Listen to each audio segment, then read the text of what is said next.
Crypto Pirates, welcome to your Discord Syndicate's FN Hangout. I am the captain, your Captain RG3, bringing it to you stateside from across the pond at dark 3 o'clock in the damn morning. How's everybody doing? Welcome. This is your show, but you're not going to have a bunch of time because I am going to get my ass back to bed. It's late. But I did want to get on and chat a little bit. I know things are real confusing out there right now. Very, very confusing.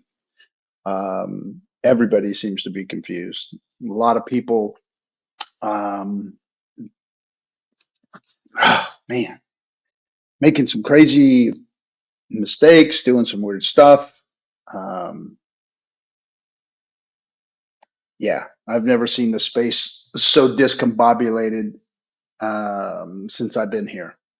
This has been one hell of a brutal bear market. I know everybody's having it.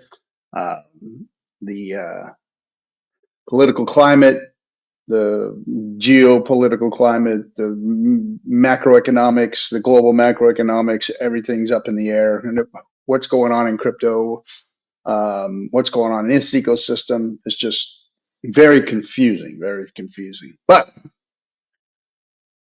I'm here to tell you, being through these things time and time and time again, they change. They get different. This too shall pass, and there is nothing new under the sun. We've had good times and bad times for ever since time has begun. We have had things go right, we've had things go wrong, and we've had them go in cycles. And that's where we're at in the cycle right now, is that things are confusing.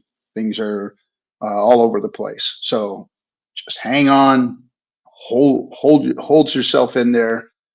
Be careful of the pitfalls. Pitfalls I'd like to talk about a little bit. Look, there's people in this ecosystem that have tried to gain your trust, but have told you things that have been extremely risky, that may have even gotten people hurt. Now, I've always made sure that when I talked about anything risky, that I've warned you and warned you and warned you. It's you that's pushing the button, and it's you that needs to make the decision. And it's you that's believing in a narrative or an influencer or people or obviously your own decisions. So it's all on you. It's always on you. However, you need to be careful about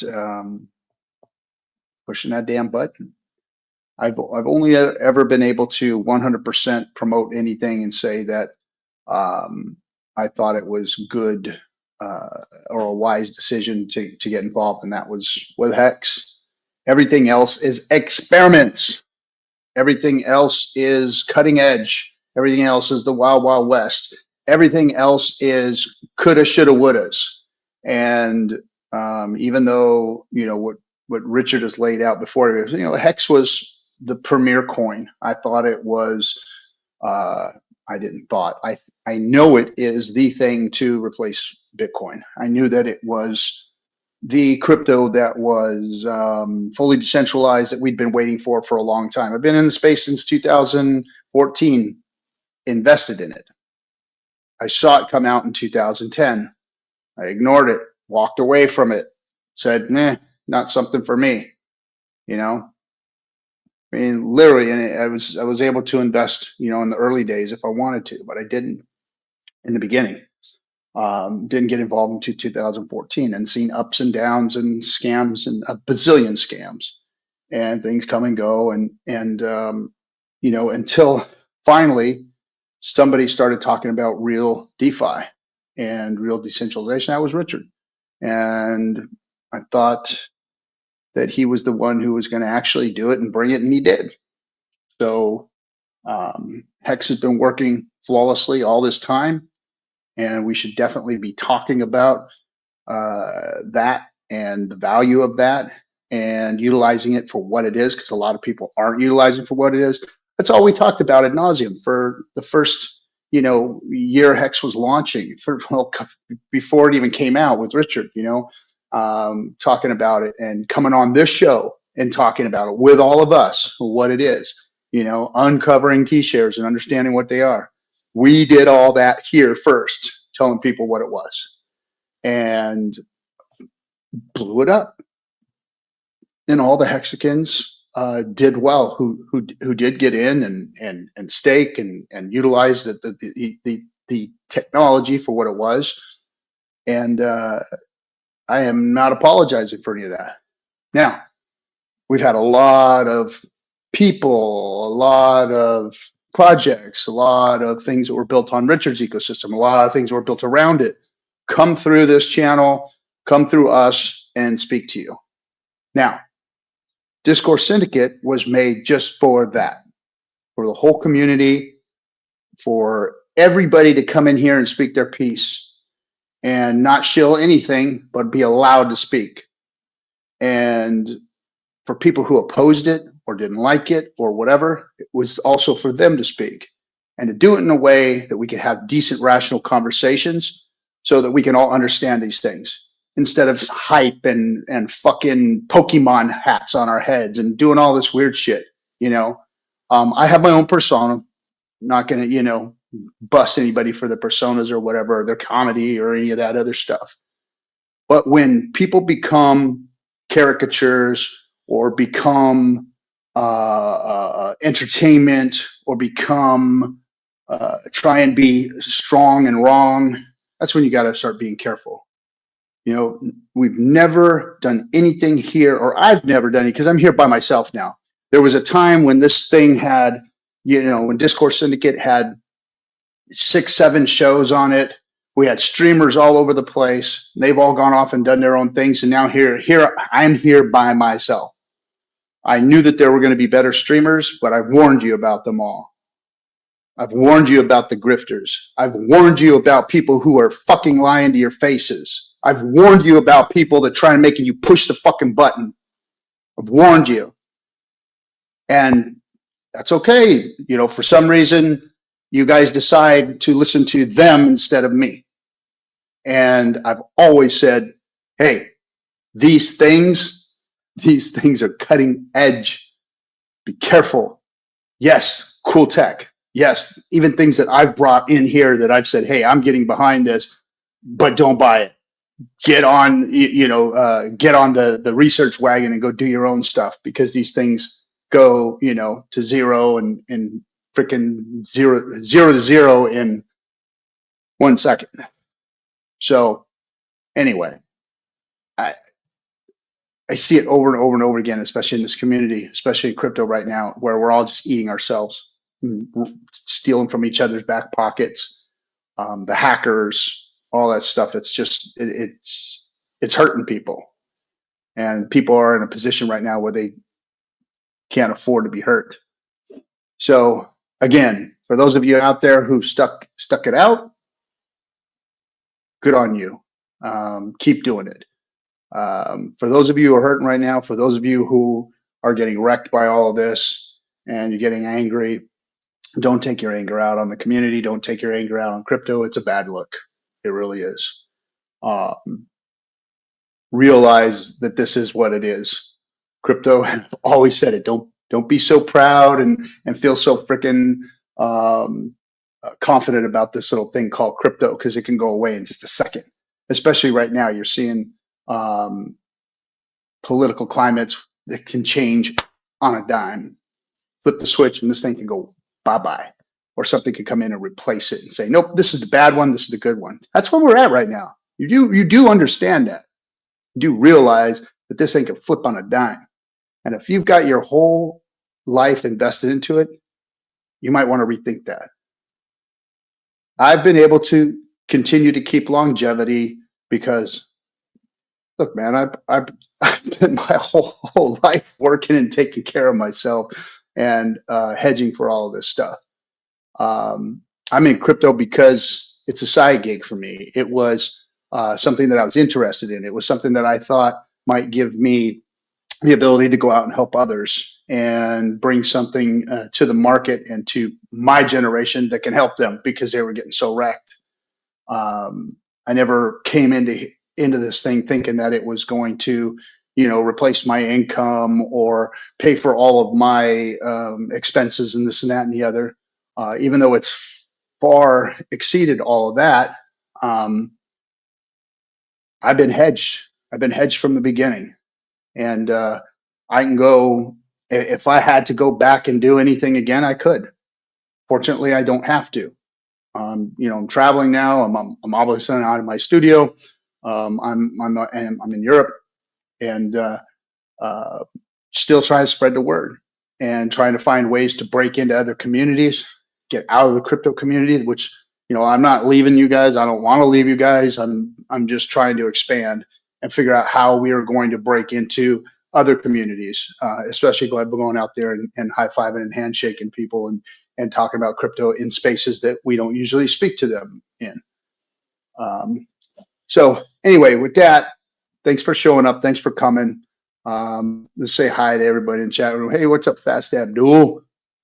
And you are here for the tech. I know you are. Charles Stone, good to see you. Hey, Mr. Rock Jockey. Glad you're in. Tin Top. Oh, blast from the past. Hello, RG and Hex fam. Crypto CPT. Yo, yo, yo, homie. Living my best life. Staying with the cores. Yeah, you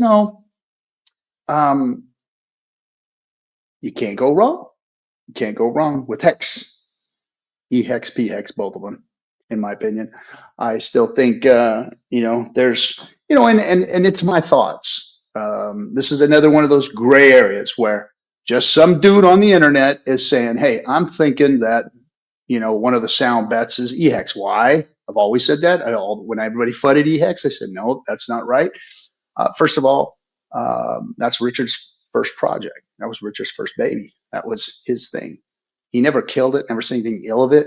One point he said something now he's been gone, of course, and he said something like, oh, look, the community is, or the public has spoken, and P-Hex is better than E-Hex at this point.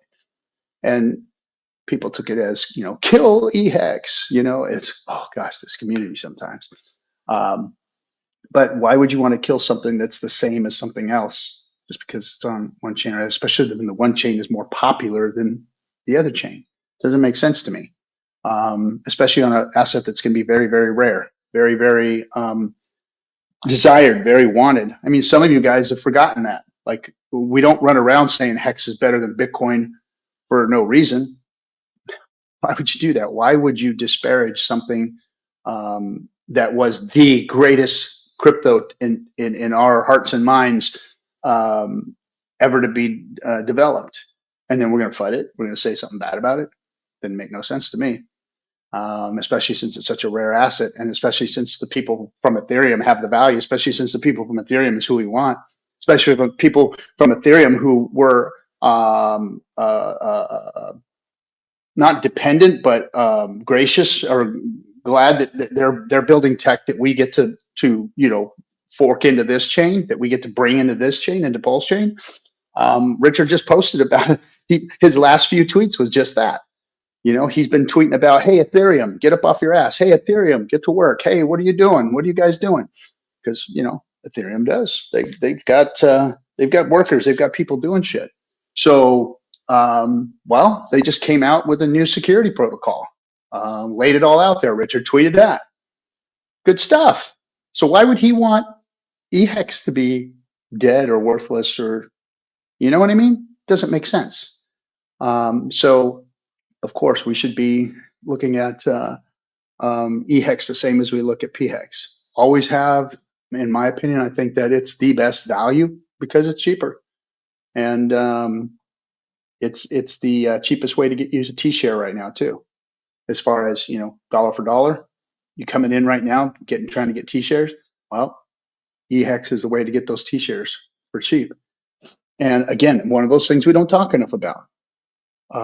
If you want to be part of crypto means that decentralizing your finance by utilizing a cryptocurrency that you can send back and forth to somebody else, peer to peer, with security protocols, without any intermediaries.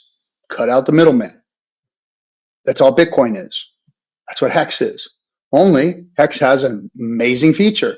Unlike Bitcoin, which requires you to become a miner in a mining pool with expensive equipment, expensive electricity, old tech, spaghetti code, bugs, blah blah blah blah blah. Nobody there to explain it to you. Nobody there who had hours and hours and hours of explanations and teachings on how to utilize it.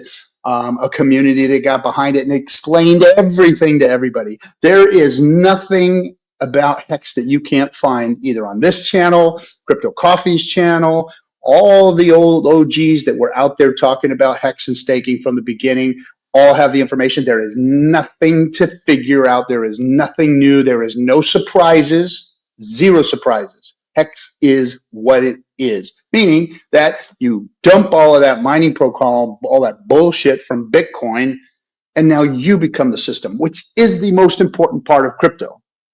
Not just utilizing crypto, but being part of the system, being part of that consensus mechanism, being part of it by just participating, by offering your pass-through, your staking to create the inflation, to be part of the banking system of it and all that, immutably, with consensus, but not in some kind of weird freaking political way. I just watched something that just blew my mind. Charles Hexichan, the bearded 28-year-old, was talking about his political or governmental system that they have, where they voted in all these different constitutions, and it was just, and he sounds so intelligent speaking of it too, with his fucking psychobabble bullshit about it's this consensus and I'm bringing this to the market and blah, blah, blah, blah, blah, blah, blah, blah, blah, blah, fucking throwing up on everybody with their bullshit.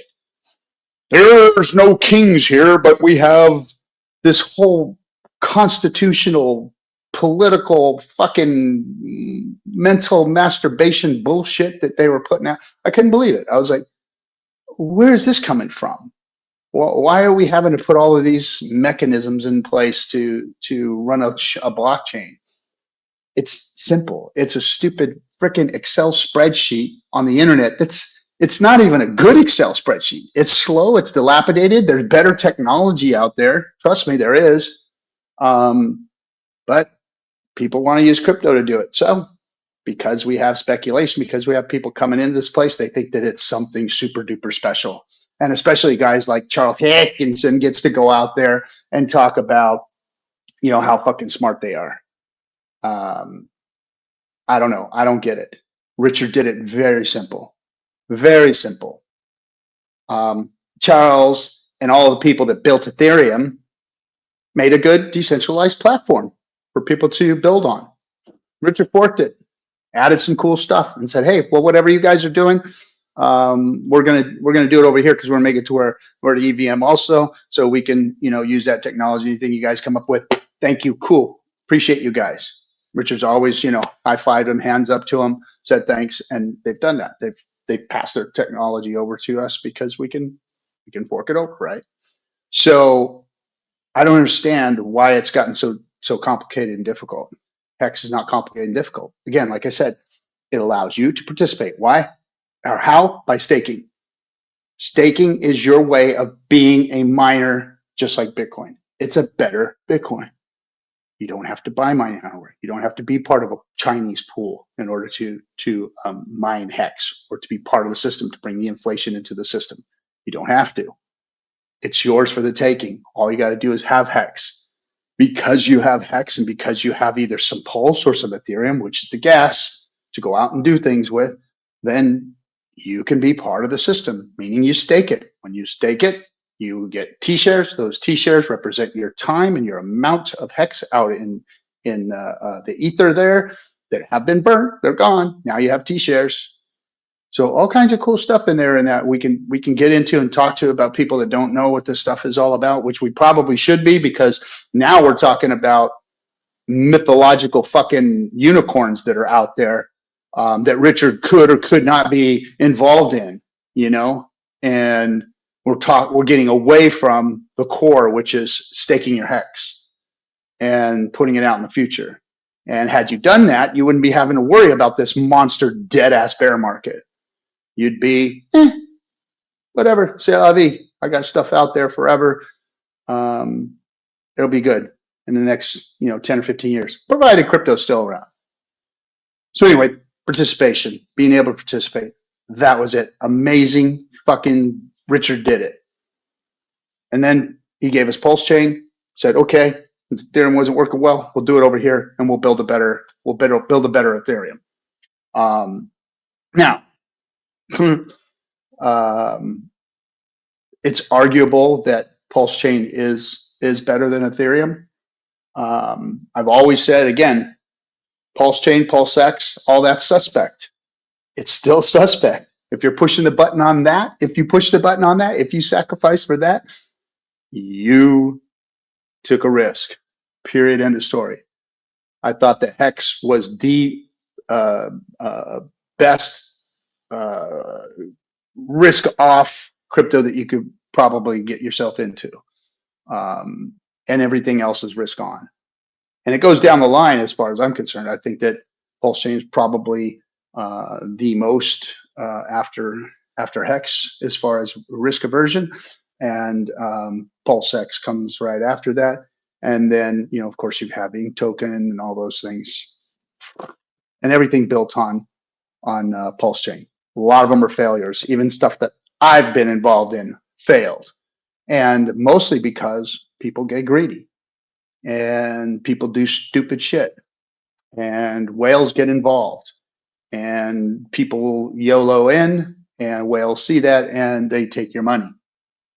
Just like we've seen, everything does the same thing. Pump and dumps. The stock market just saw pump and dumps based on one man saying something and then saying something else, and people knowing that he was going to say something and then say something else. We've had people scamming everybody else in order to fill their pockets. It's despicable. It is despicable that people are doing that. And, a lot of people, a lot of us OGs have been accused of that, which is, it's sad that, everybody think, well, it's not, it is what it is. People have the right to feel that way because everybody has scammed in this ecosystem. I've seen it. It's, the people that we trust, the people that we've trusted, have done stupid shit and got greedy, or just done really, really stupid shit, and walked away with people's money. And I'm just glad I can lay my head on my pillow at night and know that I haven't done that. Period. End of story. Everything here I've fucking given back and made sure. And anybody who goes out there and thinks that they're going to do better by making some more money, stealing from others or hurting others, you're sadly mistaken.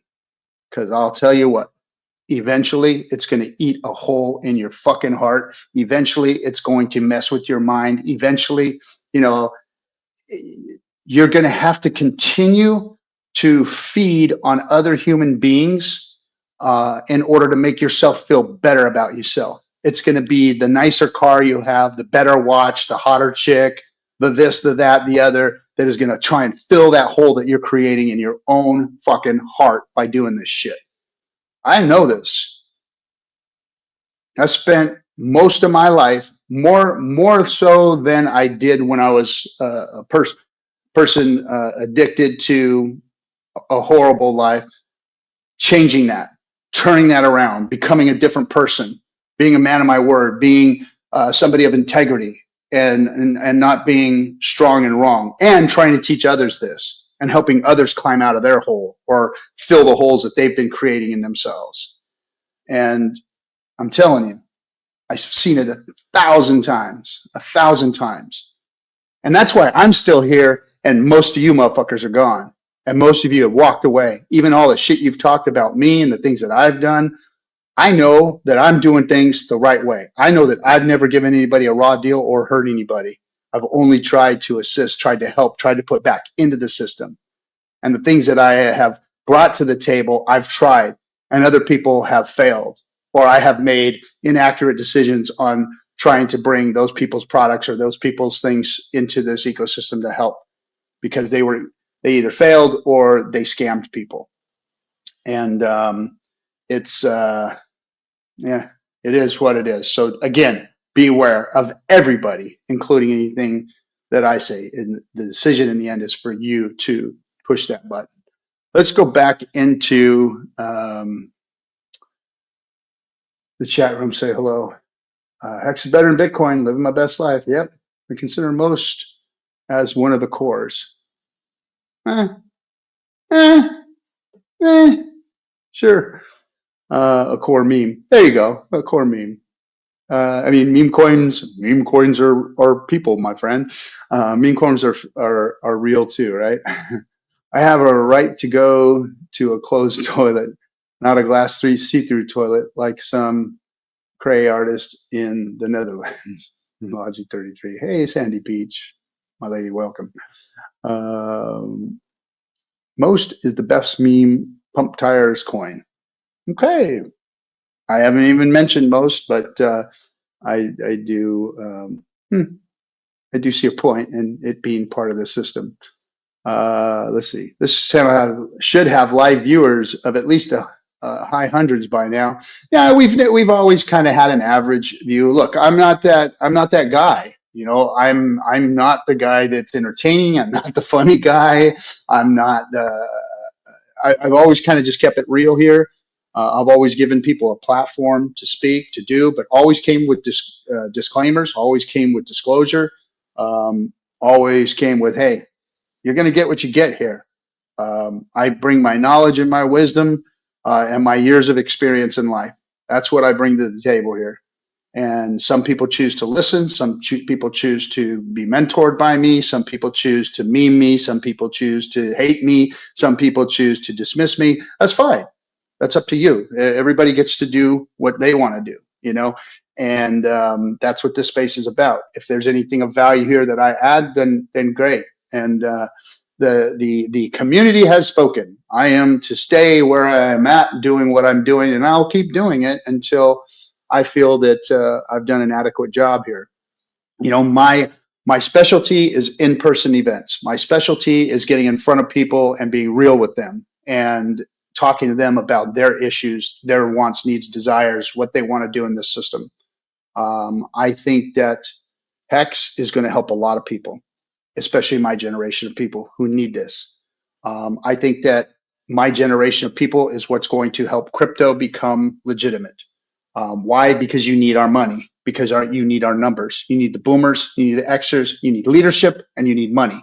Because that's what this space doesn't have, is leadership and money. Bing! Hello! That's what I'm trying to tell you guys. That's what this space needs. You have a lack of leadership. You got a bunch of dumbass plebs out there, strong and wrong, trying to tell you what to do, and they don't know shit. They haven't been out there and got beat up by life. They haven't worked a fucking day in their life. They haven't put 35 years into backbreaking work or something that they didn't want to do, that they had to do to feed their family, won and lost multiple times, had houses, lost houses, you know, bankruptcies. Most of you plebs have not done all of that shit. That's important. That's needed. That's leadership. That's experience. That's character. And you guys should want that. But you don't. You fucking shun it. You call it boomers. You meme it out of existence, and you're killing yourselves. You're hurting yourselves. And my generation doesn't understand it because we listened to our elders. We had respect for the people that had experience, that experienced the shit that we were going into. But this, I don't know. For some reason, I don't get it. I don't get it. Anyway, my little tangent there. Susie Q, woohoo! Good to see you. Good to see you too, Susie Q. Let's see. Push the button. I push the button sometimes trying to make a few X. Yeah, look, Vegas is there. The slot machines are there. You know, hit the button, hit the button, hit the button. You don't even get to pull the thing down anymore and hear the change fall. And man, that's one thing I miss about going to Vegas is remember you used to walk into Vegas, you'd walk into a casino and you just hear change falling everywhere. Something about that sound. Now it's just beep beep beep beep beep beep beep beep beep beep beep beep. It's just not the same as it used to be. That was cool, man. Back in the day when change used to fall out of them, see people walk around with big cups of freaking dollar chips, and I was a little kid in Vegas. My grandmother used to take us there. She's a blackjack player. She loved playing blackjack. We'd go every year because we go down out to the mountains, go camping in Sequoia or Yosemite or something. And every year we come back through Vegas and we stop, and there was only one place. Circus was the place for kids to be. So we'd go to Circus. Me and my brother go run amok and just turn us loose. Just turn us loose. You don't turn your freaking 6, 7, 8, 9-year-old kids loose anymore in a public place like that. And we'd go upstairs and play all the video games and it wasn't video games. It was arcade games, shoot the water in the clown's mouth and pop the balloon, shoot the machine gun with the BBs and the horse race deal, all that kind of stuff. It was all manual shit then. And, we'd run out of change, run downstairs, go yank on grandma's skirt, and she'd look down at us while she was at the table and hand us some chips. And we'd go run over to the cigarette girl, hand her the chips, and she'd hand us quarters. There was girls running around with these change things. They'd click the change out, hand us a change. We'd go run it back upstairs, play games for another, hour or two, and then come back down and hit grandma up for some more chips and shit. But anyway, those were the days. Those were the days. Let's see. I'm Montoya. What's happening, brother? We gotta talk, man. Let's see. With ETH gas, more reasonable pumps some life into my Quattro Cincos. Yes, sir. It do. Let's see ETH pump. That would be nice to see ETH move up and go. Hey, what's up, Jerry? Good to see you, man. Good to see you. It's been a while. Haven't seen you, gosh, since we were all in where we were in. No, we weren't in. We were in Oregon, right? Yeah, we were in Oregon. Let's see. 10 days until SEC deadline. Exciting times coming. Yeah, I think so, man. I think we're right on the precipice of sanity. Good morning from Australia. Hey, good morning, Down Under. How you doing? Melv Tony. Oh, my man. Good to see you, buddy. Yeah, and Tin Top. Man, that's another one of those names from the past. Good to see. Just brings back memories of seeing his name in the chat room. Let's see. Richard did it. Yay. E-Hex is 0.0014. P-Hex is 0.005. Well, look how close they are. Getting closer. Parity? Under a penny parity? Oh my goodness. Yes, we do appreciate Mo Tony, don't we? Look at those prices, guys. UR2D2R. Thank you, RG. You're welcome for whatever it is that you're thanking me for. Come with the cigars. Yes.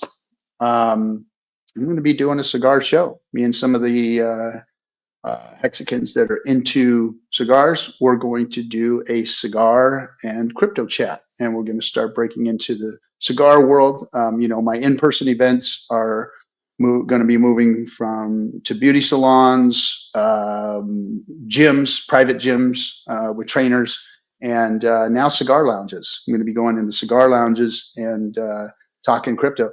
I go into a cigar lounge. I like premium cigars. I don't, partake in tobacco products, but other than, premium cigars, all natural, no inhale, all that kind of stuff, like Bill Clinton. But the cigar culture is another one of those niche kind of communities where, think about it. So you go, I know I recognize it when I go to the cigar lounge. Go into the cigar lounge, go and you walk through a humidor, you pick out a cigar, and everybody's got this kind of chill vibe. You know, there's a lot of different types of people in there, but mostly it's people who have some spare time because it takes about an hour, hour and a half to smoke a cigar. Now, anywhere from 45 minutes to, up to 2 hours to smoke a cigar. You're in an environment where everyone's chilling, sitting on a couch. Some people are having drinks at some lounges. Some lounges don't allow that. So they're just chilling out with a Fresca or something. And they talk and they chill and they talk about politics. They talk about sports. They talk about, all kinds of things. And I've seen a lot of, conversations in there. And usually what happens, I end up having a conversation about crypto. And they're just freaking, oh, tell me about it. Tell me. So another place to go and break into, in-person events where you can, hey, bring people to a cigar lounge, have a cigar lounge, sponsor you to talk to people about crypto. I mean, this is the kind of outreach that we have to do. Some people go out and mail postcards. I like in-person events. I like getting out in front of people and teaching them about the value of Hex. So yeah, so the cigar culture, we're going to be getting deeper and deeper into it because I just love the industry. I think I love where it's going right now. If you really look at cigars and its history, where it comes from, the people that are involved in it, like these are families that are, centuries old, a century or two old. And they're artisans, they're artisans. They don't just make cigars in a factory. These are hand rolled. A cigar, 300 people touch that cigar before it gets to your humidor at your local cigar lounge, cigar shop.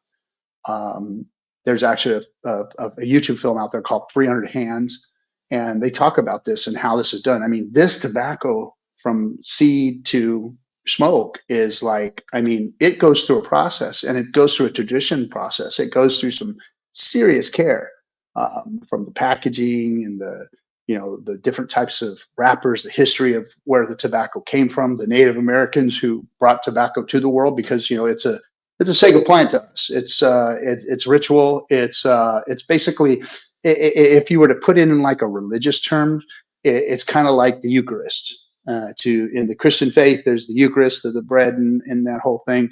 Well, tobacco is that to us Native Americans. We have pipe culture where people think, oh, yeah, smoke a weed in a pipe and this and that. And no. Tobacco is a sacred plant that we've used for years and years and years and years and years. So there's a deep history behind it, and my spiritual mind is like, tobacco's been abused, therefore we've paid a lot of price because of that. And the cigar world to me is a way to bring respect back to that Eucharist, to that thing. And I really dig the industry, the people that are involved, how they've brought it to market. And I think there's something there, as far as a passion for me anyway, and getting involved in that community. So going to be doing that. So some of you, it won't be your thing. Cigars aren't everybody's thing. But for those people who it is, I think it's going to become very popular. You had cigarette culture that finally had its day, had a long run of hurting people. Then you had the vape world, which has a shorter term, but has hurt a lot of people. And now people are turning away from all these things. But tobacco is, I think, important to the human being because it's a religious belief of mine, basically. But it does have spiritual significance, I think, to everybody involved. And the abuse of it has done harm, and we've seen it physically in people. But we see, the cigar world, when it comes to the pitfalls of it or the health effects of it, it has a lot less. When you have an all natural product that you're not inhaling, that you're, having respect for, it does a lot less harm. Now, I'm not an advocate for tobacco products at all. I am an advocate for the cigar world, because you got to, hey, everybody to each their own. You do your thing. There's still dangers to it. You can, if you abuse it, mouth cancer, if you inhale, lung cancer, all those kind of things. So it's still risk there, but I think that it's going to be a good way to onboard folks and get into another community. Clicks over character these days. K Hudson, yes. Yes. Ooh, look at that T-share rate, 41,563. Whoo! Man, wow, that's up there. Bitcoin 83. Oh, climbing a little bit again. Grandmas are the best. Yes, they are. I sure do miss my grandmother. She was the best. She was the best. She taught me how to cook, and she was the best. She just one of those Indian ladies, that just wow. You may call them Mexican ladies. My grandmother is a dark skinned Indian. Our tribe is from Louisiana. She's from Louisiana. And we made beans and rice and tamales, and so you would call that Mexican food. We call it Indian food. It was what we ate. We also have some other things that that like they don't serve down in Mexico. They have we have these different type of meats we call duckets and stuff, and and pumpkin. They take a pumpkin and they put meat and stuff in it and bake it, and so we have that. We have all kinds of other stuff. Alligator, when you eat alligator, turkey's a big deal. But anyway, yeah, my grandmother taught me. She learned from my great grandmother, who was an Indian girl down in South Texas, or near the border, and she actually cooked for Pancho Villa as a little girl. She cooked for Pancho Villa, my great grandmother, and she's the one who taught. And she was my grandfather's mother. And when my grandmother got married to my grandfather when she was 15 years old, his mother took her in and said, "Hey, I'm going to teach you how to take care of my son. I'm going to teach you how to cook for him." And she did. So the Pancho Villa recipes have passed down through my family. Anyway, there's a little piece of trivia. Thos Child, what's up, dude? Oh man, I love me some Thos. Love me some Thos. Good to see you, man. I hope things are well for you. My best out to you, brother. I hope things are going good, or at least sane. Let's see. Chips and shit. Supposed to be fish and chips for a man of the high seas. No? Yeah. Fish and chips. How's the weather over there? The weather here is beautiful in Portugal. I'm going to meet up with some Hexicans tomorrow. Excited about that. This is one of those places that just feels a lot like home. Portugal is a lot like California, but 40 years ago without a lot of insanity. But Portugal's older than the U.S. cities, of course, not the U.S. itself or the people that have been there forever. But the cities of the U.S. the topography of California is a lot like Portugal. And the people here are just chill. They're the best. The language is hard as shit to learn. There's a weird thing is, and being from California, I understand a lot of Spanish. I'm not really good at speaking Spanish. Get by. I know enough to, being a California boy, born and raised, you kind of pick up a little. But Portuguese is like, there's a few Spanish words in there, but they're not pronounced the same. And they're just, it's a tough language, man. It's a very tough language. Let's see, MCB Hex Pulse. Nice to see the captain. Nice to be seen. K Hudson, observation that's about to get dated. Let's see. Good morning from the Phils. Oh, you guys are all the Philly boys. What's up, Unhexing Mofo? Oh shit. Brasology, my little troll in the house. What's up, buddy? Did anybody see Brasology out there racing his go-kart?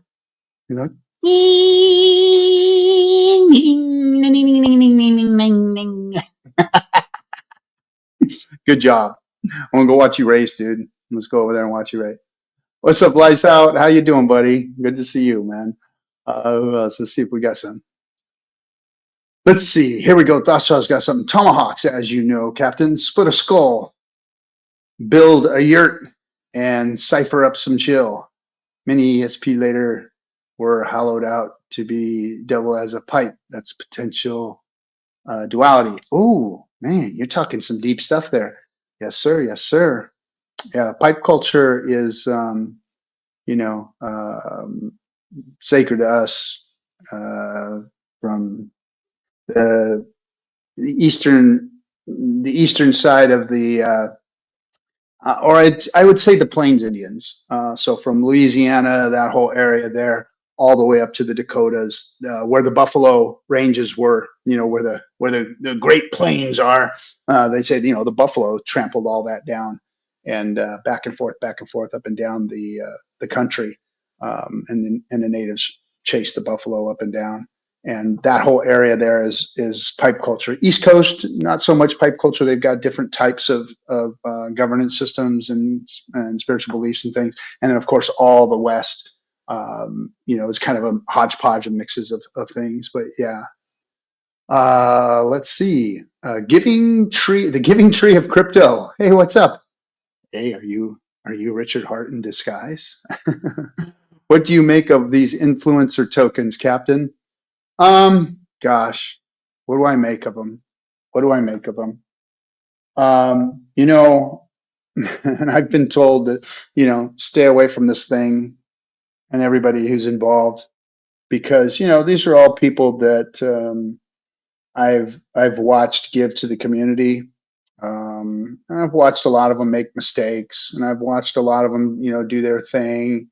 And most of them have either shunned me, talked shit about me, or, you know, been mad at me for whatever it was I did, whether I made a movie or allowed people to come on the show and talk, or got involved in a crypto project, or, you know, a lot of them, you know, have done things like make their own tokens.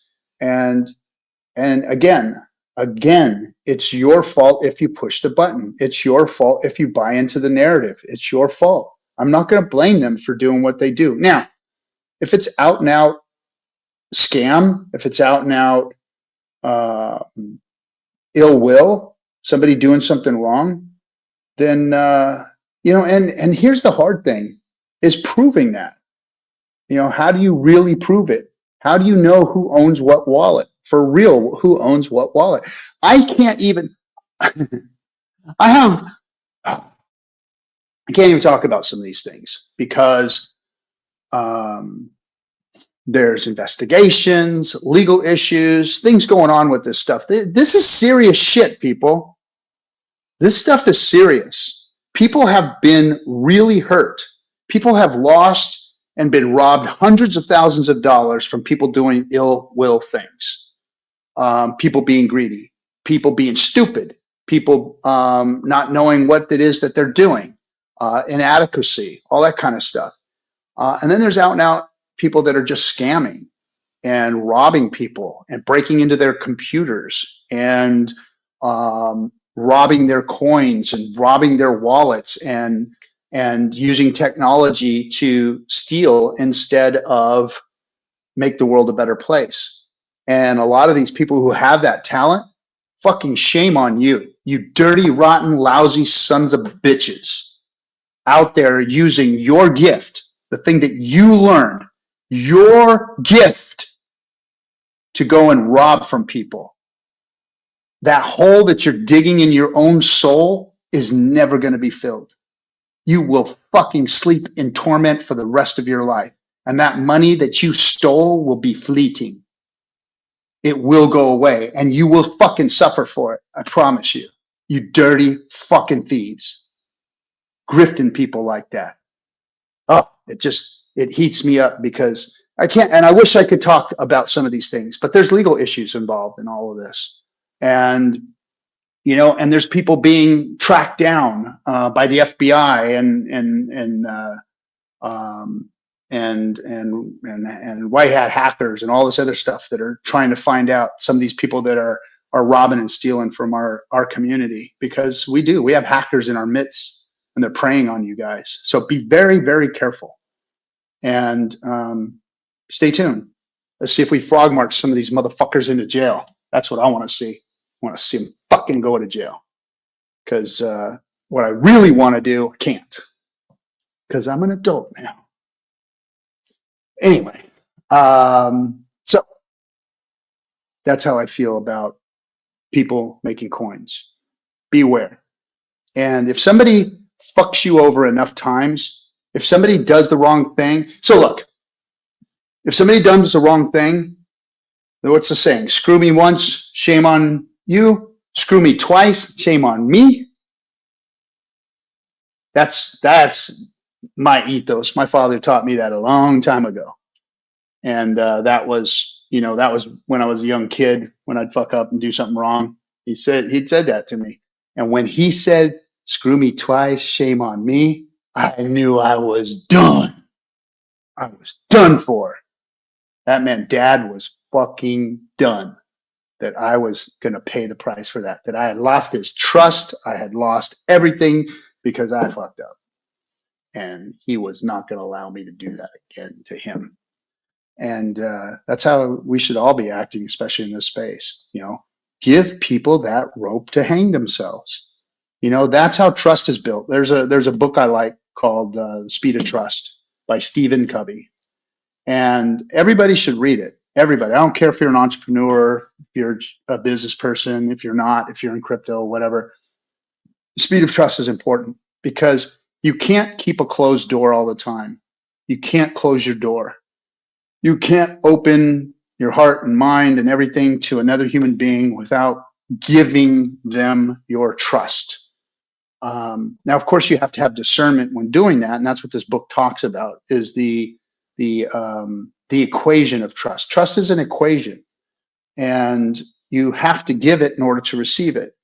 And the more you build on it, the more it multiplies. And the little bit of energy it takes to destroy trust is another part of that book. And I think everybody should read that book. It's called Stephen Covey's The Speed of Trust. And a lot of people in this space, I got a lot of criticism from my peers, from my so-called friends in this space early on when I started extending trust to people.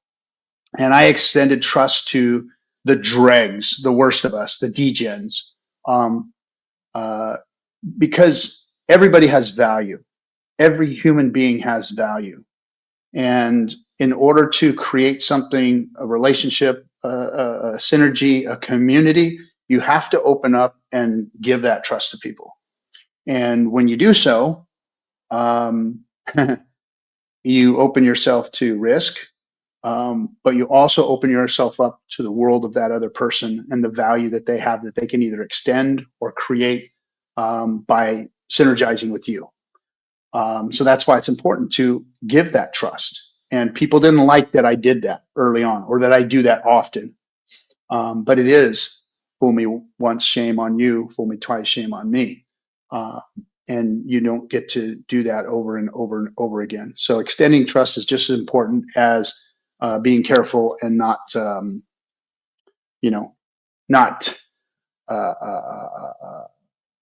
giving too much. And the people that do this do not mistake my kindness for weakness.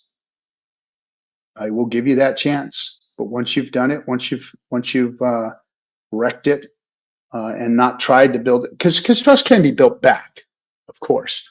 And people have done that with me. They've broken my trust and they've built it back. They've broken my trust and built it back. People can do that. However, there comes a point where you can't. You can't continue on with people who continue to break your trust, who continue to display characteristics that are ill-willed or unhinged or psychotic or not in alignment with your goals. All those types of things. Inaccurate. Fucking crazy. Some people out here in this space that have a voice are crazy, are certifiable. We have some certifiable people in this community that either narcissists or sociopaths. We've had murderers in our midst. We literally have a guy in prison for murder that was a Hexican that was on this show that I talked about the last time. So be careful out there, you know, and that's my opinion on that whole thing. I don't have anything ill to say about any one person. But if people fucking do the wrong thing enough times, stop fucking listening to them. Stop supporting them. Stop being part of their shit. You know, they've made too many mistakes. It's time to cut them off. You know, that's how I see it. He who shills the most is probably either the most accurate or the biggest thief. That's my opinion on that. Let's see, we got Crispy. What's up? 5 cigars. Yeah, so I have the PulseChain Tour cigars, and I think you. Oh, I don't. Did you get any of those, Crispy? If not, I've got some for you. I'll ship you some. They came out pretty good, man. They were really good. When we were at the PulseChain Tour, one of the things I did was I brought a cigar roller to the golf course, and they hand rolled cigars for everybody and passed them out. And we had cool labels on them. You know, PulseChain Tour had the date on it. So I've got some of those chilling in the humidor. And those cigars, I'm going to smoke on my 5555. Yes, I will do that. And let me know, Crispy. I think I gave you a couple. If not, I will get some to you for sure. Let's see. Yes, we love Crispy. One of the voices of our community that has never faltered, he built his own project and did a good job of it. Always brought the alpha. Came here on this show early on. Another one of those proud moments here at Discourse Syndicate where we had somebody like Crispy come in, use this platform to jump off and do his thing. And, I think maybe he had his own thing before he came and visited us. But he did. In the early days, he would come on and hang out with us. And since then, he and I have been able to be at in-person events and share one of our loves, which is cigars, with one another. And, yeah, he is definitely of the best of us. Crispy, go check him out on his YouTube channel, or you can see him. He streams with other people too. Let's see. Yes, we do. Crispy smoking cigars the day your 555 stake ends. Yes, okay. So Thought says, the thought that maybe morale is low and respect left wanting is because we trusted every fuckhead schmuck who crossed our purview. Some here even empowered them while others tried to ring alarms.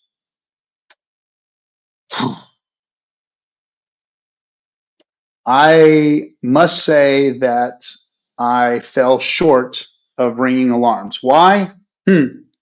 Because, and to the community's dismay, maybe I didn't ring enough alarm bells and I let people go out and hang themselves. A lot of these influencers, there's signs. There's been signs from the beginning from a lot of these people, even some of the people that the community trusted, I trusted. I could have been a little more vocal about, but I don't. I'm just not going to do it. I don't personally disparage anybody, even the people that have disparaged me.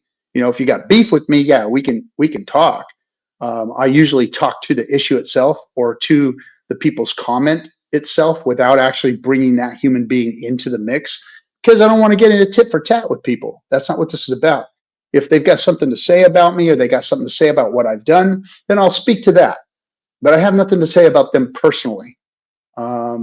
The issues at hand like that right now, I'm not saying the people's names that have made these mistakes or done these things or have hurt the community or who have done things that are possibly questionable as far as what they're doing. I think that these things that are failing over and over and over again are smacking of incompetence, are smacking of a grift in some way. But again, I can't prove it. So why would I say somebody's name and say that they're grifting you? Not going to do it because I don't have 100% proof. Unless I had addresses, the personal wallets and was involved in the clicking of the buttons, I don't have it. You know, there's obvious, there's things that are obvious, and I'll let you guys make those decisions on your own. But you should be being careful. Period. End of story. So, yeah, alarm bells should be ringing for everybody, and you should listen to the sounder minds, the people that aren't out there ringing bells and wearing fucking costumes to try and get your attention, or speaking with silver tongues, or whatever, or being strong and wrong, or being entertaining enough to make you think that they are the best. Just because somebody's entertaining doesn't mean that they're right, or that they are fucking smart, or they're experienced. Just because somebody understands mathematics or can sit there in front of a chart and tell you this and that and the other and be very confident about it doesn't mean that they're right. Doesn't mean that they're telling you the right thing. It's sad. It's very, very sad, but it's true. I don't have that kind of voice. Others do. Others have the entertainment factor. Others have the wow factor. I don't. I just speak the truth. I try and do my best. I lean into my strengths. I lean into others where my weaknesses are, and it's worked out. And I haven't had to hurt anybody in this community like some others have. Lights Out says, I hate that the bad actors destroy the good will of people who are doing right by the community. I agree with you, Lights Out. I agree with you. I always have. You're one of our best too. I appreciate you, man. Always being out there, always, getting involved, always being part of the conversations out there, and always shilling the right stuff, always being part of the ecosystem. I do appreciate you. Probably don't say that enough because you're one of those voices that gets drowned on a lot. Really do appreciate you.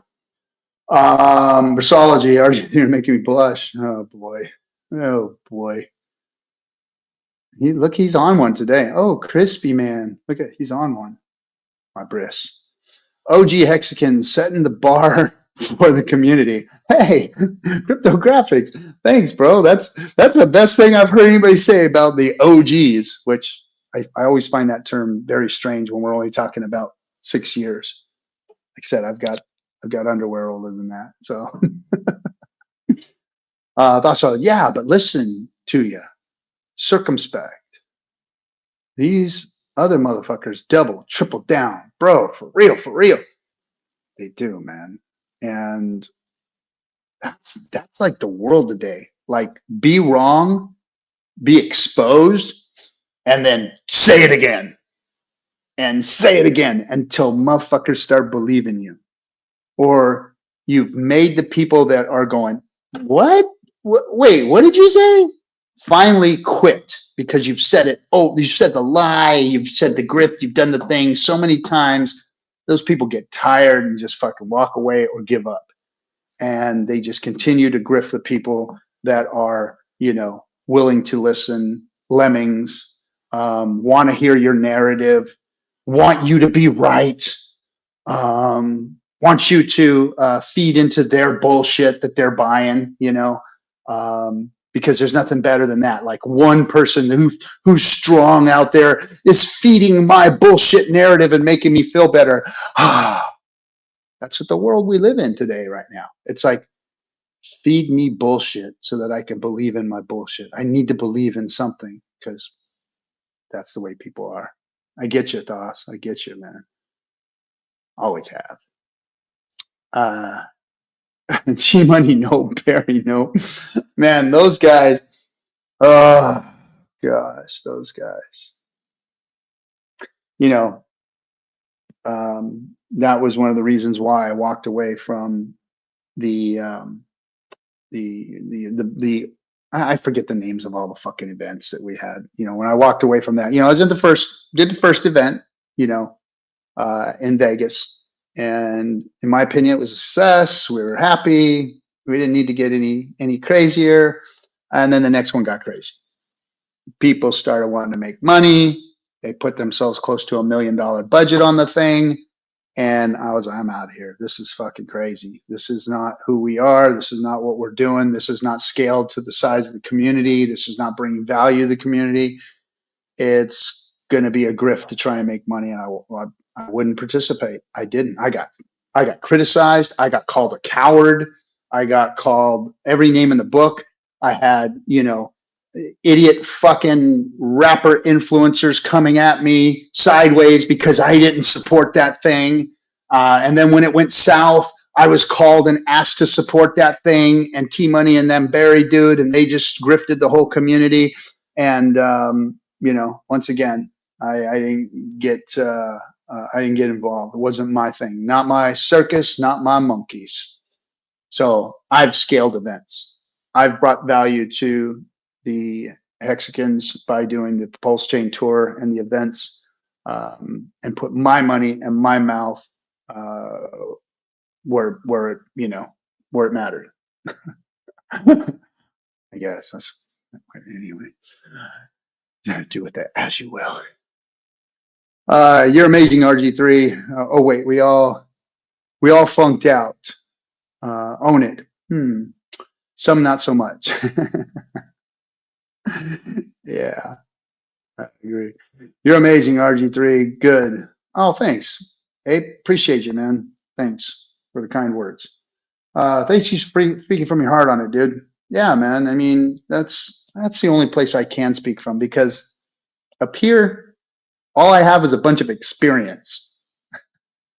I'm not you know, I've got a adult ADHD. You know, I was the kid that was running around bouncing into the walls when he was, you know, they didn't know how to treat ADHD. They give kids Ritalin back then, like the rich people did. My family couldn't even think about taking me to the doctor for it. You know, like it was like, yeah, he's just like that. You know, he's just like that. You know, as the kid, I got that leg thing. My legs always bouncing around. Couldn't bounce around the classrooms. Couldn't keep a thought in my brain. And then like in the third grade, they IQ tested me. I IQ tested high. They put me in the special class for the smart kids, like, you know, the Mensa thing. I was supposed to go into that, like in the third grade. And the teacher's like, no, this kid's not smart. He's freaking crazy. There's something wrong here. So they sent me back to general population, and there I, of course, didn't thrive. I couldn't pay attention. Horrible grades. I was a D student my whole life. I was a D student.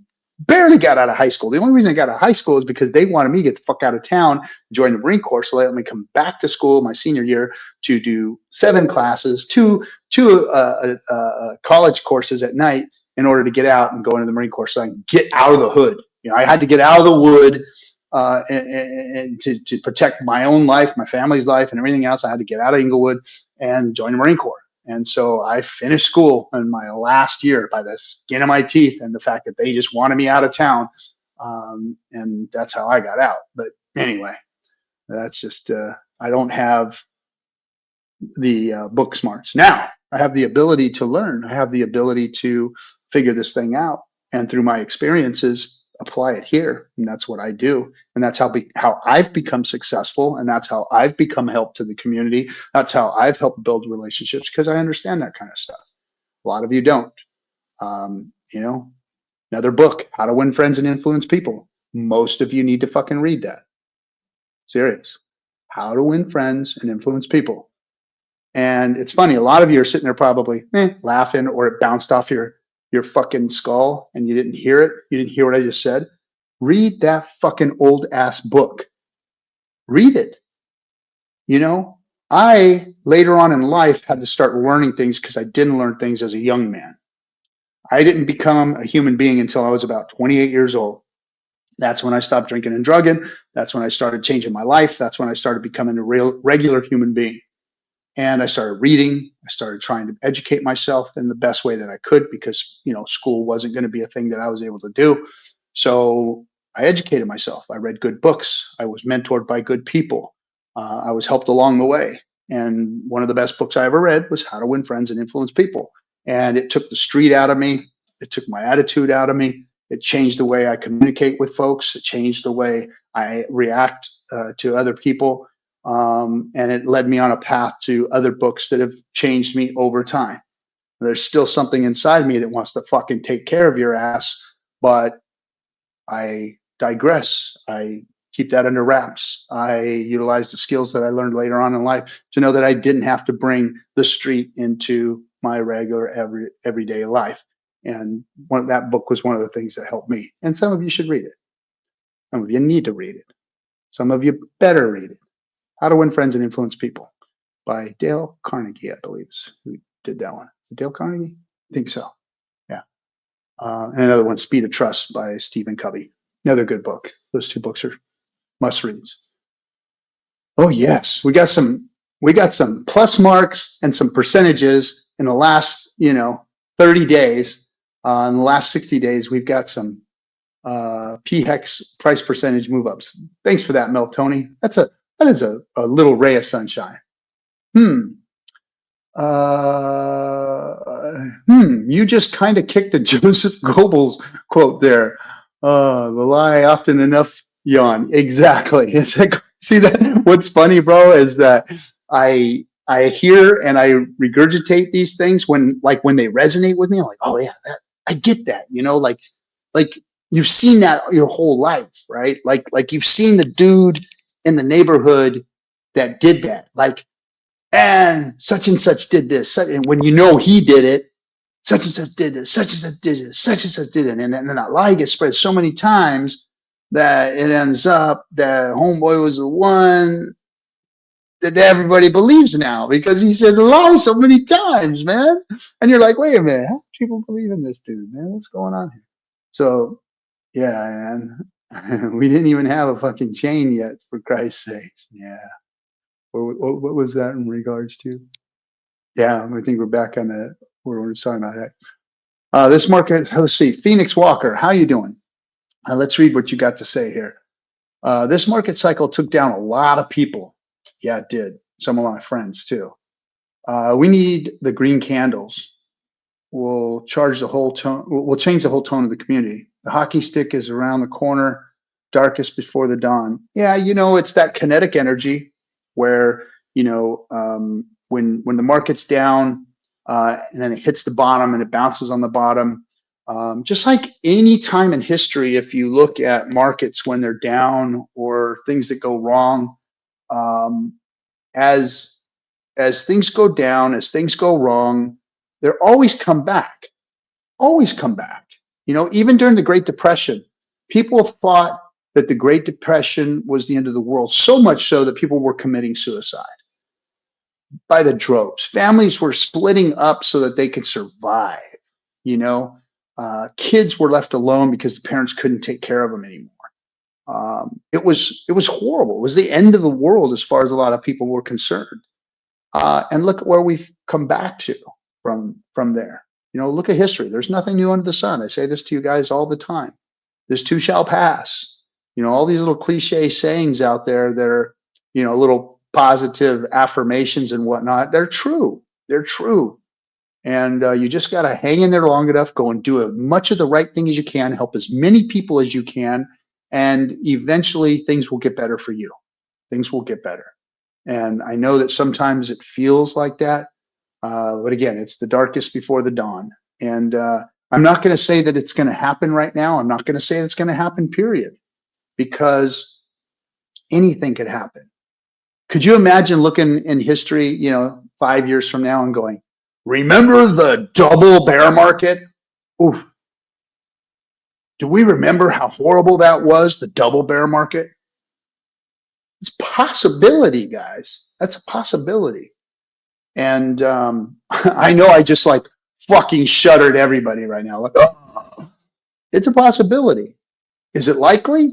Not in my opinion. I think that we'll be going up, before. But with this global economic issue that's going on right now, with the geopolitics that are going on right now, the things that are happening, the shakeups, the changes, the resets, all that kind of stuff that is happening right now, we could see something like a double bear market. Again, I don't think that it's likely, but it could be a part of history. For 6 years, crypto was down. Or this was the end of crypto. Remember when crypto died? Yeah.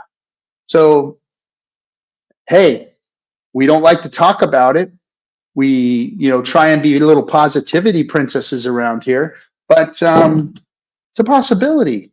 It is a possibility, and prepare for the worst, expect the best, right? I don't think that's how it's said, but prepare for the worst, hope for the best. We need 350K by Monday. I know where that's came from. Let's see. I'm sorry, I popped that up accidentally, but no, let's see, Briss. I was just thinking that same thing. Play stupid games, win stupid prizes. A lesson for the kids only. Only put your mouth where it matters.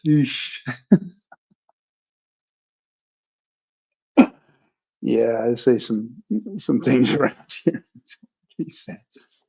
Precisely, GTC on. Oh, okay. I'm gonna get that. Let's see, and only because I've got wife's daughters that watch this and stuff. So anyway, cheers to Mel. Your price sharing has evolved, sir. All right, so okay, that's the end. I got to the end of the chat, and it only took me what an hour and 20 minutes. So again, this is your stream, guys. I didn't mean to take it over, but it is late here. I should have probably been to bed already. Anybody wants to come in and chat for a little bit, I will stick around for a minute. If not, I'm going to shut her down. But look, bottom line is you're responsible for you. Don't make excuses. Don't make people scapegoat. Especially, look inside. If you're angry because your life sucks and you've made some mistakes and you've done some things that have made your ilk, that have brought you what's coming to you, and you're mad at people in crypto for grifting or doing something stupid or making a horrible decision on a coin that they made or whatever it is, don't take your anger for everything else that's going on with your lot in life out on them, because this space doesn't need that, doesn't need the drama, doesn't need the extra energy being forced into negativity. The world is watching, the crypto world is watching us, the space, like a fucking under a microscope. Everything we do, everything we say, I saw on Twitter, I said something on a stream one time with, I think it was a BitBoy, where I said, hey, forget about it. We were talking, and he was trying to talk about Hex or whatever. And I said, hey, forget about Hex. Let's talk about PulseChain. Let's talk about things being built on PulseChain. Like, let's not even have that conversation, because I've had that conversation with you guys many times. And then some fucktard took that out of context and said, look at what RG said. Forget about Hex. They slowed it down so that they can make it dramatic effect. It's not what I said, you fucktard. It's things like that we don't need in this space. I never said forget about Hex. I said, let's not talk about that. Let's talk about what's being built on over here, because that's what's floating your guys' boat. I was on a certain person's stream that had access to the crypto space. It's like, hey, look at our L1. Look at what we're doing over here. Look at what projects are being built on it. Look what possibilities are. That's what I was saying. And then this fucktard, who for whatever reason has some fucking beef with me, but they'll never really bring their beef either on here or to me in person. They always, hey, none of you ever said shit in person. I had one Hexican that I had admired and respected for it, who came at me and said, yeah, man, I've been memeing you, and fucking, this is what I think about you. And, don't take it wrong, and it's all in half fun and games, but half I just disagree with you on, and this and that. And I had respect for that. Plus, the motherfucker was like 6'2", 300 pounds. He's a big dude, right? It was like, damn, good thing he's not coming at me, because this is going to be a fucking difficult one right here. I'm going to have to fucking stick this motherfucker with something or hit him with something, and I would have. But anyway, it was cool. We had a good conversation, and I have a lot of respect for that. I don't mind people coming up to me and telling me that they thought I was wrong, or telling me that they have fun memeing me or whatever. It's part of the game. It's you put yourself out there like that, you're going to get criticism. You're going to get people coming up to you and saying that. Now, of course, draw the line at violence and stuff, because if you're not careful, you could die. But that needs to be not where we go. We need to forget the violence part, forget the bomb threats and all the bullshit that some people in this space think that they need to do, and have discourse and have discussions about those things. Anyway, let's see. Have a great evening, Crypto Ape. You're welcome, Crypto Ape. Oh, hey, good night, Child. And you beat bigger, I'm sure. With anyway. I don't. That's definitely not in the cards. I'm an old man, bro. I'm about to kick 60 right in the ass, and I am not. I'm not down for any violence of any type. I don't even like running down the stairs, walking uphill, or doing any stuff like that anymore. It fucking hurts so bad. So yeah, man. I mean, don't get me wrong, I'm in good shape, but I ain't gonna be rolling around on the floor with nobody. You know, nah, not gonna happen. Let's see. Giving Tree of Crypto, I respect you for never launching a token that I know of. No, I've been involved with a project or two that have failed or didn't meet up to their expectations or whatever. But I've never shilled one. I've never put my name on one. I made one a long time ago called the DS de Bloom, and that was way back. A friend of mine had he made a crypto called Aspire, and he's big in the crypto space. He was in the early days in Telegram rooms and stuff when I was running around with all the Bitcoiners and the Ethereum guys and whatnot back in the day, back in 15, 16, before the first run up. And he built this token called Aspire with an A, and I was able to make a token on there. I've never displayed it or moved it around or anything like that, but it was called the DS de Bloom, and I just kind of made it. But that was that. And then I do have a token out on the market that just sits there because I've got an experiment. When Richard gave us the tools to do so, I decided that I was going to do that and not chill it and not show it to anybody and not tell anybody what it was and just kind of experiment and watch it. So I have one like that, like a meme coin. But other than that, I'm not doing anything, not bringing you guys any tokens, not bringing any sacrifices, not doing any of that shit. It's not in my wheelhouse. It's not something I trust, especially anymore in the projects that I have been involved with, who I've helped to try and launch technologies built on PulseChain. I have no more faith in putting my trust in human beings in this space anymore. It's gotten that bad. The scammers, the grifters, the simplicity of being able to steal from this community. I just can't be part of it anymore. So I won't. I just won't do it. Too many people have gotten hurt. Too many people have not listened to me, and I do feel kind of responsible for some of that shit. And some of these people have hurt me. Stolen from me. Tried to wreck my name. In doing so. So I'm not gonna get involved in that stuff.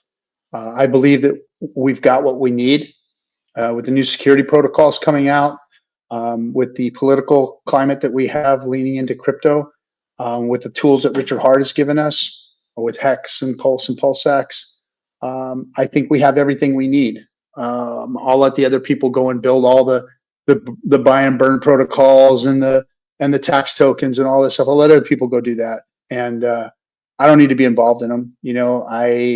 I am a validator on the PulseChain ecosystem. I am a staker in Hex. I participate well enough in the crypto space now that it's adequate for me. So those things feel safe to me. Those things feel safe to explain to people, to, I guess, in a way, shill or promote. It's no secret that I've shilled Hex this whole time, that I believe in Hex, that I believe in what Richard has built, and I believe in Richard Hart and what he's doing, and that eventually his products are going to be recognized by the world as the best products in the crypto space. All the other detractors and people that hate it be damned. I've believed in him from the beginning. I think that what he's done is out of goodness and from a good place. The fact that he's exposed himself to me as far as me being able to meet him, break bread with him. I've heard him speak in rooms of private groups about his appreciation for the people and what they've done when the movie was made. Some of the events that we've been to together, hearing his sincerity, seeing how he acts in person, the questions that he answers, the stuff he does, all of that makes me truly believe that Richard has, not left us, but he has done what he's had to do. And I think that I don't have any criticism for him and what he's done. A lot of us want him back. A lot of us have criticized him for not being something. And we've put a false expectation on Richard. They want him to be the leader. Richard is not a leader in this community. He has knowledge. He has wisdom. He has some serious words of strength to offer to the community. He's built incredible products for us to go out and utilize. But he's never said that, here, I'm going to be your boss. I'm going to be your leader. I'm going to be your guy. He's been part of it. He's been a very, very important part of it. Outside of, making the tokens themselves and the technology itself, that's number one, first and foremost, that he needs to be appreciated for. But the self-help, all the things that he's brought, the person he is, he's not the kind of guy that is going to get out here and get out in front of this whole thing and, charge. Obviously when he speaks his wisdom, he energizes all of us, that I think is missed. But imagine if he came back, when everybody was screaming for him a year ago, 6 months ago.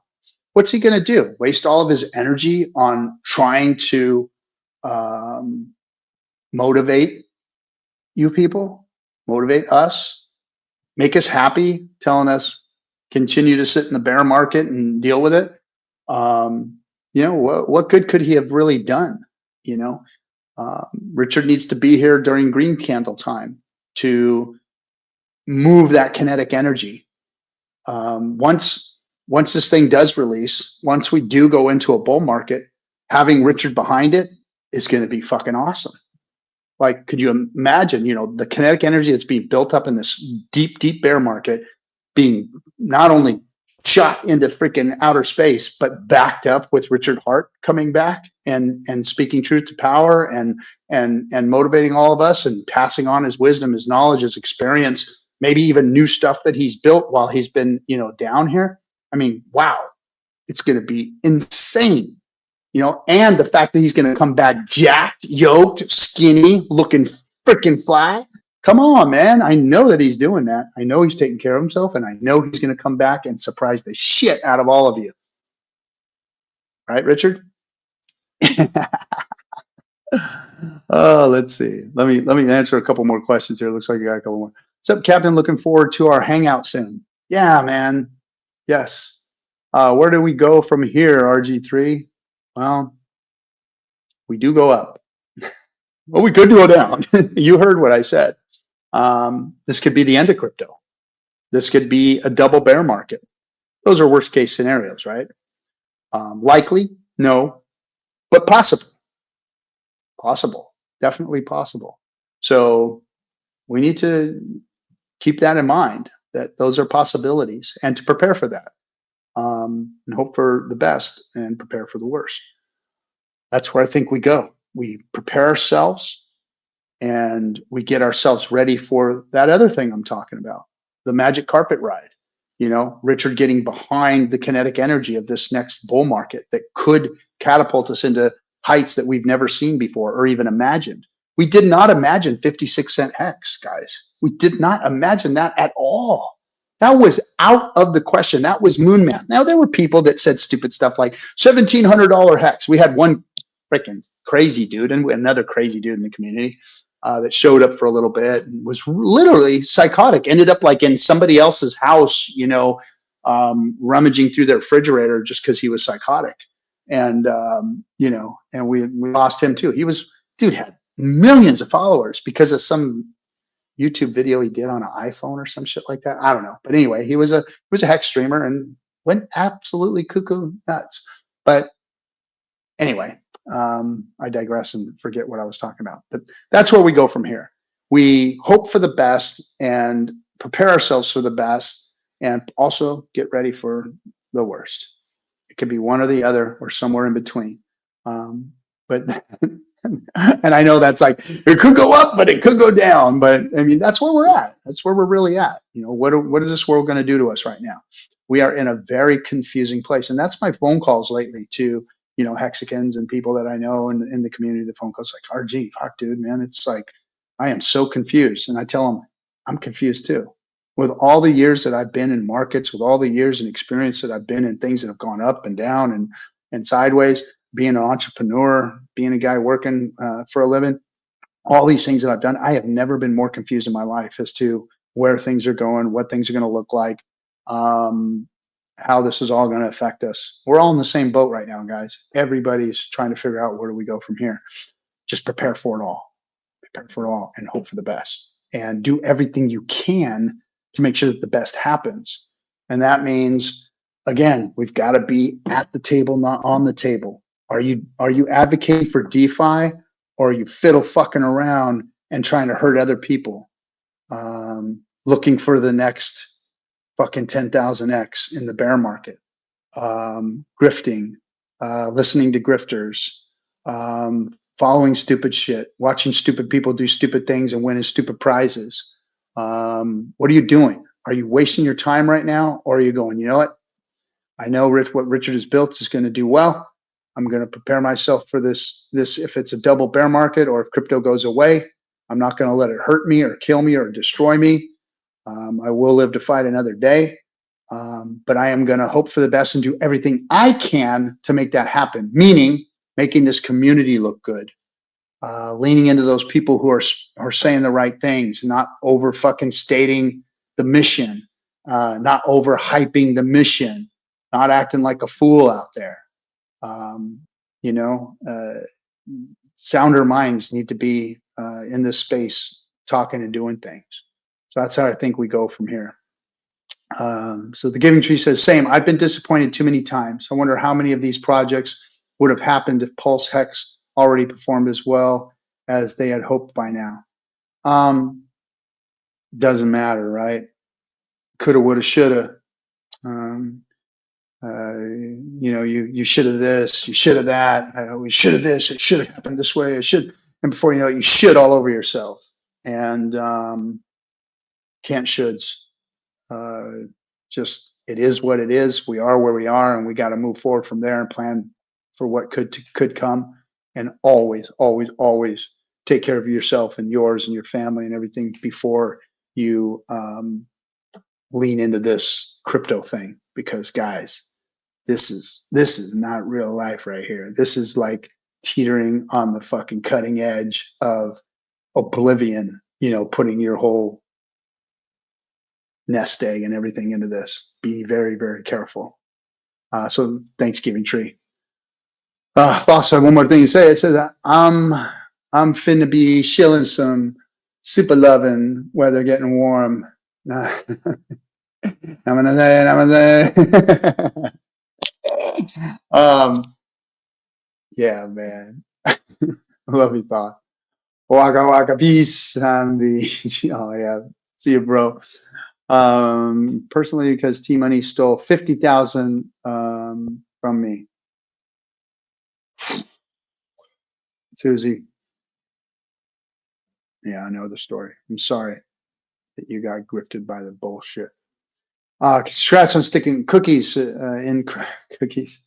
It's funny. That's one of the OGs we're talking about. Congrats on sticking with it, RG. I agree with you on the energy buildups. We will be cool to see when Ethereum makes a new all-time high. Yeah, I mean, when we see everything, the rising tides raising all ships. Every time Bitcoin and Ethereum and everything moves or goes, everything kind of starts moving with it. So, yeah, man. Yeah. Maybe it's similar to COVID crash.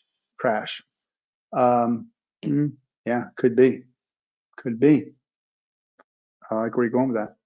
What do you think about those calculators out there that say what the prices could do if a certain amount of money was injected by? Okay, so real quick, I'll speak into that. So it's true. We all know about liquidity. We all know about how quick things can move when thin liquidity is in. We know how hard it is to move things up when there's thick liquidity. So those calculators are a good indicator of what could happen if capital gets injected. Again, I warn people of injecting too much hopium, of getting bags and bags and bags of it, and sitting in an alley and hitting on the hopium. That's what that little calculator is hopium. We've seen that thing fucking a long time ago, and that's what it was. It was a little shot of hopium. And it was also a good gauge to kind of see how easy it was really to proof thin liquidity, proof thick liquidity. We were looking at those calculators back then as we were learning that stuff. So yeah, that's what those calculators were for. People stopped using them a long time ago, and now I think it's made a resurgence because people are wanting to get high. Baby. We'll fucking inject that hopium. And that's what they are. Hopium. That's all it is. Because there ain't nobody out there that's supposed to inject capital. If you guys think for 1 second that Richard Hart's going to put his money in, you're making a big mistake. The money that was sacrificed, that's gone. That does not belong to any of us. It does not belong to this ecosystem. There's no rightful owner. There's no rights to it. Richard doesn't have to do anything for glory and bring the chain back and buy his stuff back. Now, he said some things to the fact that, hey, why wouldn't I buy my own coin? Why wouldn't I do that? Why wouldn't there be a magic carpet ride? And the opposite of a rug pull is a magic carpet. So he's hinted at all those things, of course. But Richard's hinted to a lot of things, and people have created narratives behind his hints or behind the things that he said. He's very cryptic in the way he speaks.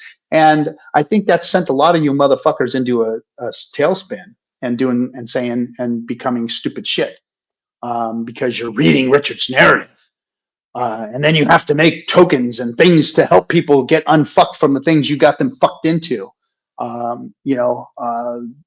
Stop it. Stop twisting the man's words. Stop trying to read the tea leaves. Stop trying to make him something that he's not.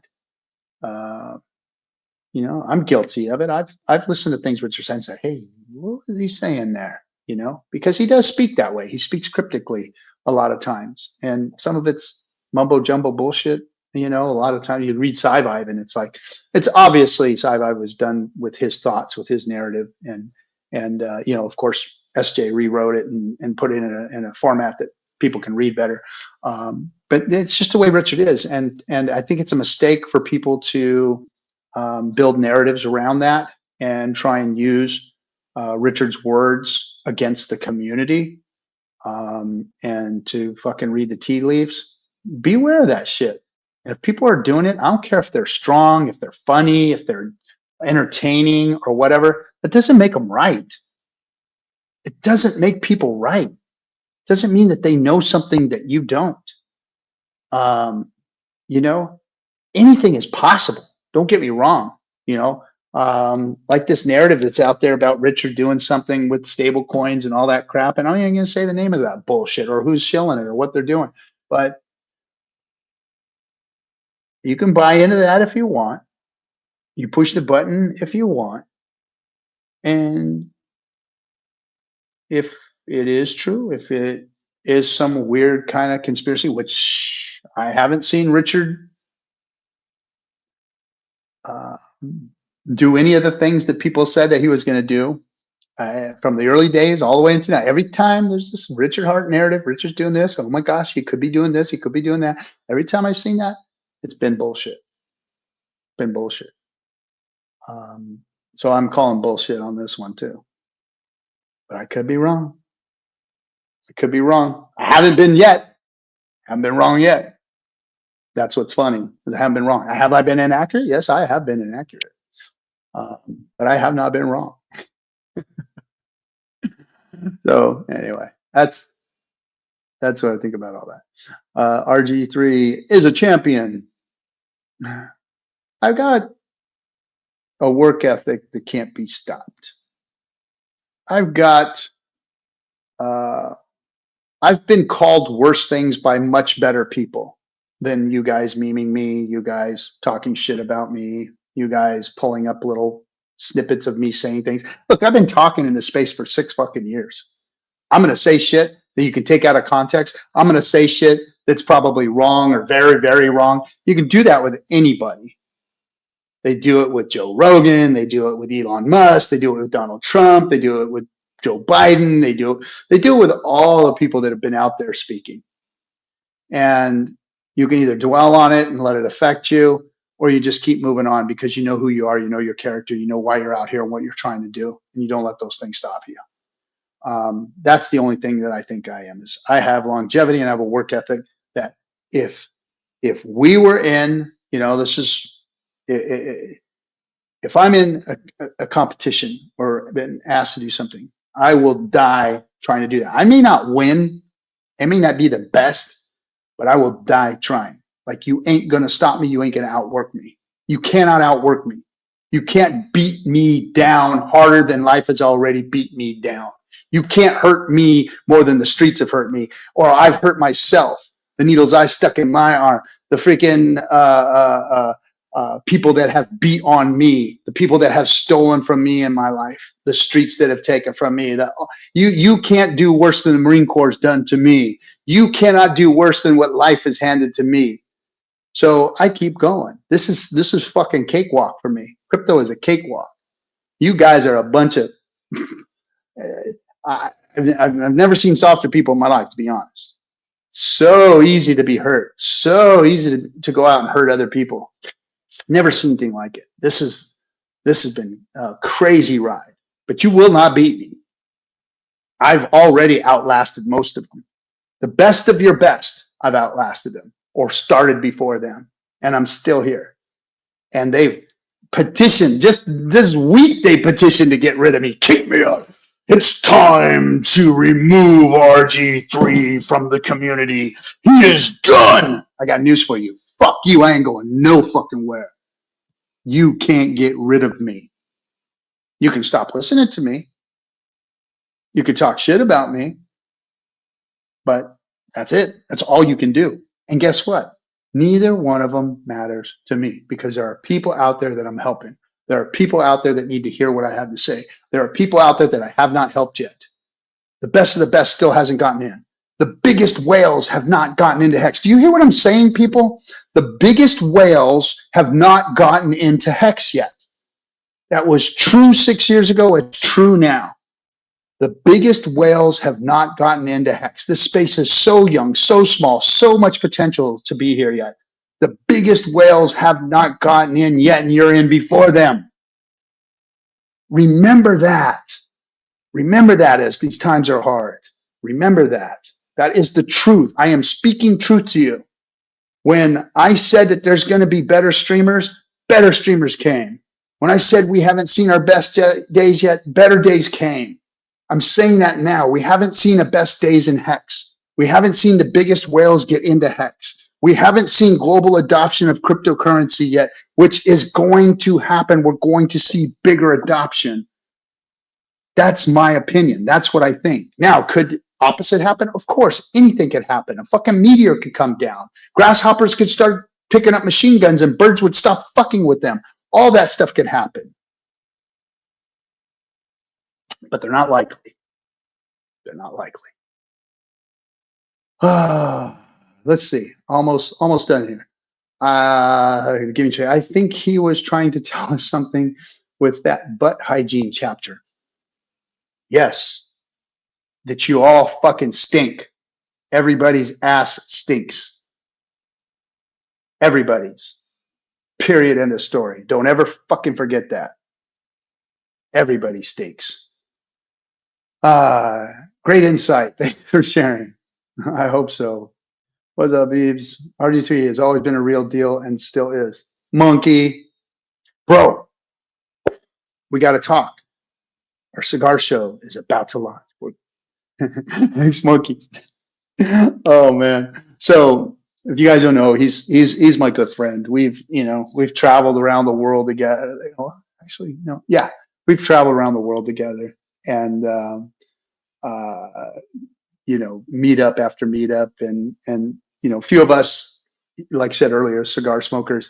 Oh, we got Monkey his first cigar, a little while back ago, and and when we do meetups, we those of us who are around, Crispy and Triplet Dad and Walrus, we all go to the cigar bars in the neighborhood that we all get to, and now Monkey's involved with he has now become a cigar aficionado, so he goes and hangs out with us, and we hunt down cigars around the world when we're out poking around. And I'm gonna tell you right now, Monkey, the best cigars are in America. Period. In the story. I've been around the world. I've smoked some good cigars here and there. Europe, Europe is horrible for cigars. It's like, and this is where, like, I'm in Portugal and Spain is where, like, the cigars like started. Like the Spanish brought it from the Indians here, and they're just horrible. Portugal is the most smoke friendly place in Europe, so you can smoke a cigar anywhere. But their selection, they have no lounges, Nevada, Las Vegas, best place in the world to go have a good cigar in a good lounge. I mean, there's great lounges around the world, but yeah. But thanks, Monkey, for being the real deal yourself. Thanks for all the DRG, still hanging in there with you. I know, Melv. I know. This too shall pass, everybody. This too shall pass. All right, everyone. Look, it's late over here. It's like 5 o'clock in the morning. Been on for 2 hours. Didn't get anybody to come onto the show. I guess you guys, just those of you who were stuck around, wanted to hear me talk. Appreciate each and every one of you. Look, right place, right time. Now doesn't feel like the right time. If you were in this place before and you've got bags, or you got bags at the top, getting that cost basis changed right now is what's important. For those of you who are hurting because your bags are full but weak, fill them more now. This is the time to do so when Hex is a half a penny or less. Remember, 56 cents was the last top. The next top could be, be sure that you're mitigating your risk. Be sure that you're not putting your house money, your rent money, your kids' fucking school money, and all that kind of stuff in this. This crypto is not that place to do that. Not the place to do this. Cost basis and changing your cost basis. Yes. If you got in at 50 cents, 40 cents, 30 cents, 12 cents, whatever, you should be filling your bag and getting yourself to a cost basis that you feel comfortable with.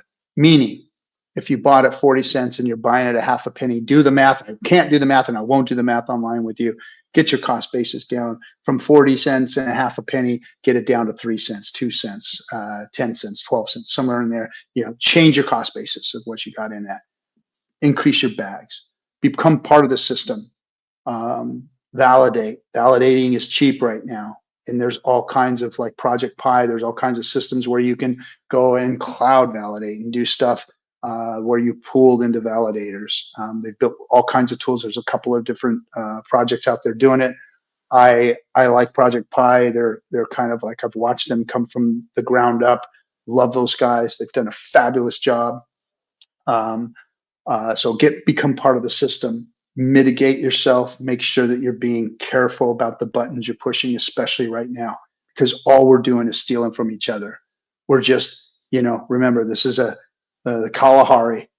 Kalahari, it rains, it creates this monster lake, and all the animals are happy and drinking the water and thriving, and there's enough gazelle around for the lions to not have to you know, starve and chase them around and try and get one of them to eat. And that lake has turned into a mud hole with one alligator in it, an elephant, and a lion trying to get a drink, and the gazelles out there dying, trying to find a place to drink themselves. All that's where we're at. We're in that mud hole with the one alligator and everybody trying to get a drink of water. And we're just stealing from one another. And everybody's hurting. Everybody's in famine. Everybody's thirsty. Everybody's hungry. But the rains will come again. It's not saying that the drought can't be prolonged by some weird thing, or that all the animals can die and this whole thing just turns into a fucking desert because of macro circumstances. Like I said, those things are all possible. Not likely, but possible. Prepare yourself for that. Mitigate your risk by understanding that. Because imagine if that does happen and you've gone all in, or you've put yourself in a position to get hurt, you've leveraged yourself too much. Imagine what you've done to your family, what you've done to yourself. Those of you who are younger, bigger risk tolerance, understand, you know, taking a swing for the fences, you can come back. Those of you in my shoes, those of you with families, kids, college funds to pay for, retirement to look forward to, be extremely careful about this little thing called crypto. Little bitty insignificant thing called crypto at this point. It may be a big thing and it may be, you know, one of the saviors of the world, but it's got a lot of time to go still. It is not ready for prime time. It doesn't have the leadership and the thing in it that it needs to make it a global commodity. So with all that in mind, I wish the best for all of you. Thanks for showing up. I will catch you all next week. I will still be out of town, but I'll be back here with you guys. I'm gonna maybe try and do it earlier, so I'm not doing this at like 3 o'clock in the morning. See you, folks. Thank you for everything. You take care. Quit pushing buttons. Follow people and promote people that are saying, doing the right things, that care about this community, that are doing things for this community, and not grifting this community and not hurting this community by doing stupid shit or making mistakes or being inaccurate or being strong and wrong. Mitigate that shit amongst ourselves and lean into the people that are doing the right things. All right, everybody. Have a good one. See you next week.